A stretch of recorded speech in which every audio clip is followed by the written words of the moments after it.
Selanjutnya B. Kelemahan seluruh jasmani dan rohani yang disertai dengan berbagai keluhan sakit pada beberapa bagian badannya, astenika yang sukar diselesaikan. Alat untuk mempertahankan diri dari kondisi ini melalui penarikan diri dari pergaulan. C. Gejala yang merupakan tantangan balas dendam karena adanya perlakuan yang kasar, histerika, konversia. Kondisi ini terjadi akibat perlakuan kasar yang diterima sehingga ia juga akan berlaku kasar terhadap orang lain sebagai balas dendam untuk kepuasan dirinya. Sebagaimana jenis ketunaan lain, anak yang dikategorikan berkelainan perilaku tunalaras dapat dikelompokkan dalam jenjang mulai jenjang yang sangat ringan sampai sangat berat. Namun demikian tidak tersusun secara eksplisit sebab batas antara jenjang yang satu dengan yang lain sangat tipis dan samar. Berikut ini beberapa pedoman yang dapat digunakan sebagai pedoman untuk menentukan intensitas berat ringannya ketunalarasan. Ini dari Riyadi 1978 serta Patton 1991. Satu, besar kecilnya gangguan emosi. Semakin dalam perasaan negatif, makin berat penyimpangan anak. 2. Frekuensi tindakan. Frekuensi tindakan makin sering dan tidak menunjukkan penyesalan dalam melakukan perbuatan kurang atau tidak baik, makin dianggap berat penyimpangan atau kenakalannya. 3. Berat ringannya kejahatan yang dilakukan. Dengan pertimbangan peraturan hukum pidana dapat diketahui berat ringannya pelanggaran, termasuk sanksi hukumnya. 4. Tempat dan situasi pelanggaran atau kenakalan dilakukan. Anak yang berani berbuat kenakalan di masyarakat sudah menunjukkan berat keberatannya dibanding dengan apabila dilakukan di rumah atau di sekolah. 5. Mudah sukarnya dipengaruhi untuk bertingkah laku baik. Para pendidik atau orang tua dapat mengetahui seberapa jauh tingkat penyimpangan melalui cara yang digunakan untuk memperbaiki anak. 6. Tunggal atau gandanya ketunaan yang dialami. Jika anak tunalaras mempunyai ketunaan lain, maka dia termasuk dalam kategori berat dalam pembinaannya.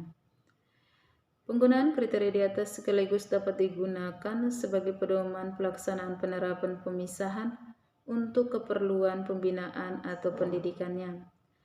Walaupun karakteristik anak tunalaras sosial dan tunalaras emosi ada perbedaan jika dilihat muara tumbuh kembangnya, namun dilihat dari wujud perilaku yang ditampakkan keduanya menunjukkan gejala perilaku yang serupa, yaitu ketidakmampuan untuk menyesuaikan diri dengan lingkungannya. Apabila dicermati secara saksama, memang sosok penderita tunalaras emosi tidak selalu menunjukkan tingkah laku seperti yang terjadi pada tunalaras sosial. Atas dasar itulah timbul pendapat bahwa perilaku tunalaras emosi tidak disamakan dengan perilaku tunalaras sosial sepanjang tingkah laku tersebut tidak menimbulkan konflik dengan kehidupan orang lain, may be considered emotionally disturbed but no necessarily socially maladjusted sign his behavior or of lack of it does not conflict with the life others. Pada tahun 1970. Namun demikian, apapun kondisinya, anak berkelainan perilaku sosial karena secara fungsional kesulitan menyesuaikan diri socially maladjusted maupun karena gangguan emosi seriously emotional disturbed. Yang jelas kondisi tersebut sangat merugikan karena dapat berpengaruh pada unjuk kerja yang bersangkutan dalam pendidikan, yaitu 1. Anak tidak mampu belajar karena tidak dapat dijelaskan karena faktor kesehatan, kemampuan sensoris, dan kecerdasan. 2. Anak tidak mampu memelihara hubungan timbal balik yang menyenangkan, baik dengan kelompok sebaya maupun dengan gurunya. 3. Anak tidak mampu mewujudkan perilaku dan perasaan tepat di bawah kondisi yang normal. Ini Halahan dan Kaufman pada tahun 1991. Dalam buku Psikologi Anak Luar Biasa, Sudji Hati Somantri mengklasifikasikan anak tunalaras secara garis besar menjadi 2.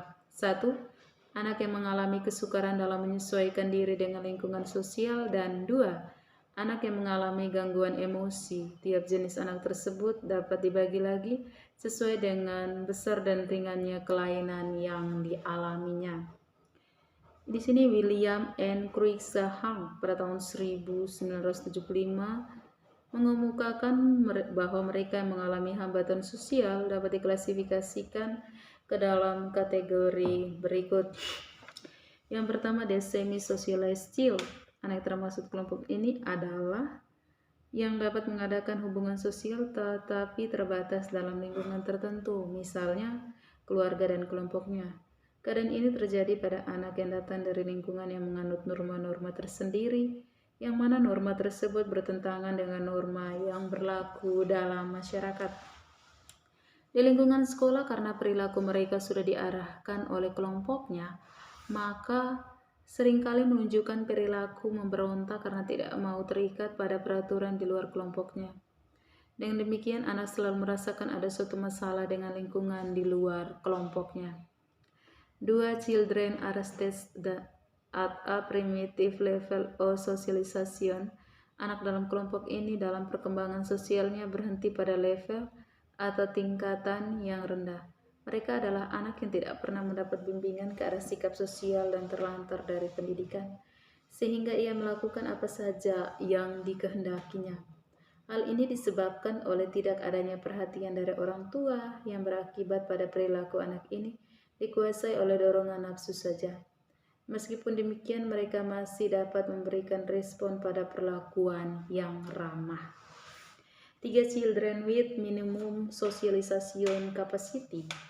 Anak kelompok ini tidak mempunyai kemampuan sama sekali untuk belajar sikap-sikap sosial.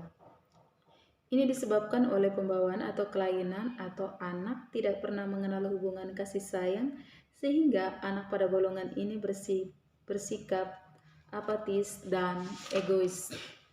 Demikian pula anak yang mengalami gangguan emosi, mereka dapat diklasifikasikan menurut berat atau ringannya masalah atau gangguan yang dialaminya. Anak-anak ini mengalami kesulitan dalam menyesuaikan tingkah laku dalam lingkungan sosialnya karena ada tekanan-tekanan dari dalam dirinya. Adapun anak yang mengalami gangguan emosi diklasifikasikan sebagai berikut. 1. Neurotic behavior, perilaku neurotik. Anak pada kelompok ini masih bisa bergaul dengan orang lain, akan tetapi mereka mempunyai permasalahan pribadi yang tidak mampu diselesaikan. Mereka sering dan mudah sekali dihinggapi perasaan sakit hati, perasaan marah, cemas, dan agresif, serta rasa bersalah. Di samping juga kadang-kadang mereka melakukan tindakan lain seperti yang dilakukan oleh anak unsocialized, mencuri, bermusuhan. Anak pada kelompok ini dapat dibantu dengan terapi seorang konselor. Keadaan neurotik ini biasanya disebabkan oleh keadaan atau sikap keluarga yang menolak atau sebaliknya terlalu memanjakan anak serta berpengaruh pendidikan, yaitu karena kesalahan pengajaran atau juga adanya kesulitan pelajaran yang berat. 2. Children with psychotic process. Anak pada kelompok ini mengalami gangguan yang paling berat sehingga memerlukan penanganan yang lebih khusus.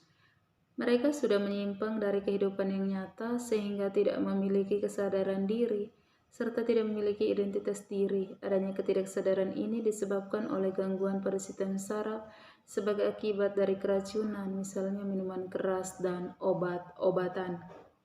Oleh karena itulah usaha penanggulangannya lebih sulit karena anak tidak dapat berkomunikasi sehingga layanan pendidikan harus disesuaikan dengan kemajuan tetapi dan dilakukan pada setiap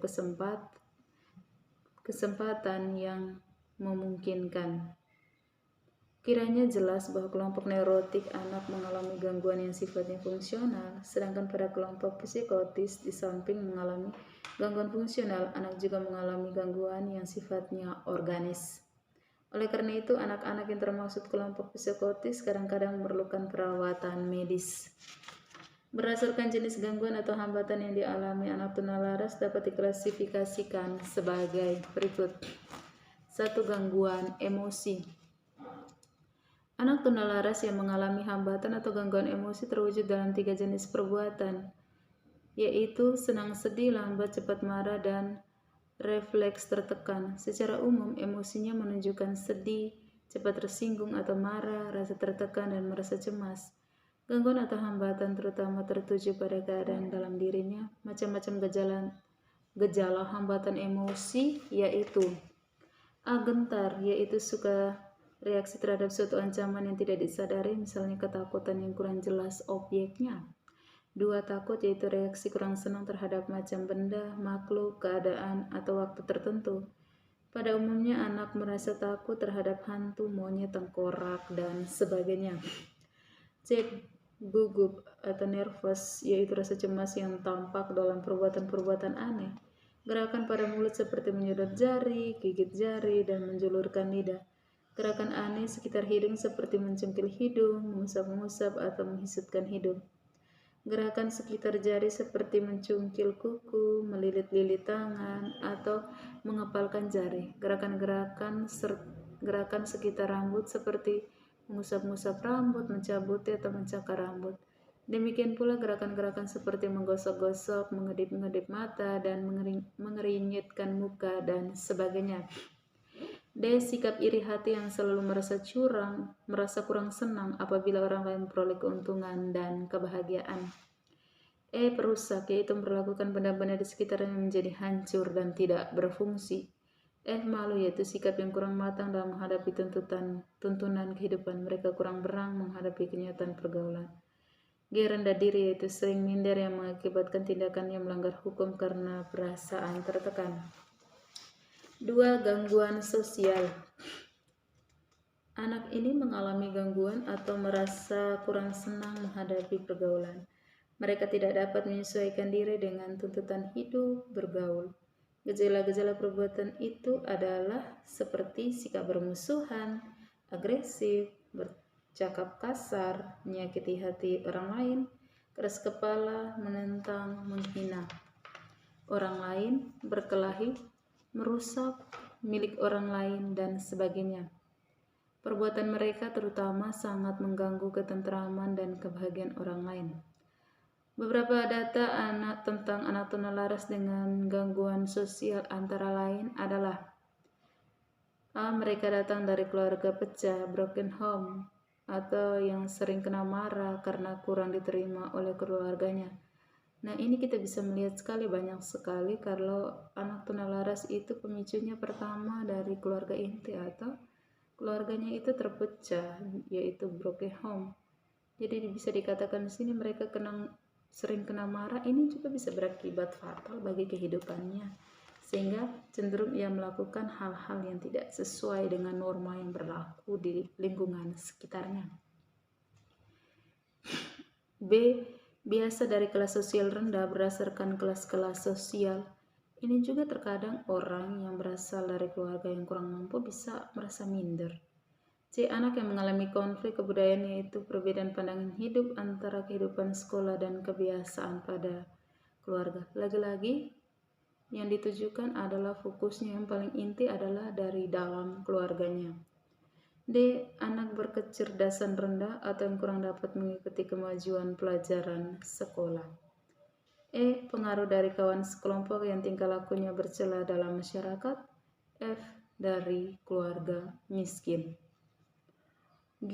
Dari keluarga yang kurang harmonis sehingga hubungan kasih sayang dan batin umumnya bersifat perkara. Nah, ini bisa kita lihat bahwa hal yang memicu anak yang anak tunalaras ini adalah atau berlaku tingkah laku sesuai dengan norma-norma yang ada. Pemicu semuanya itu berasal dari keluarga. Salah satu contoh, kita sering mendengar anak delinkuensi. Sebenarnya anak delinkuensi merupakan salah satu bagian anak tunalaras dengan gangguan karena sosial perbuatannya menimbulkan kegoncangan, ketidakbahagiaan, atau ketidaktentraman bagi masyarakat.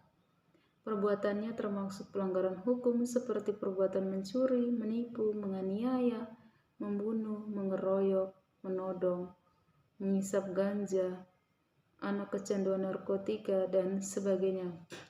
Nah, ini kita bisa simpulkan bahwa pemicu atau pemula dari anak-anak yang tunalaras atau berlaku yang tidak sesuai dengan norma yang ada itu, faktor utamanya adalah berasal dari keluarga. Fokus utamanya adalah ketika orang tua mengajarkan atau menanamkan hal-hal yang baik, maka anak juga bisa bertumbuh dan berkembang dan hidup sesuai dengan norma yang ada. Sekian dan terima kasih. dari saya yang dapat saya sampaikan.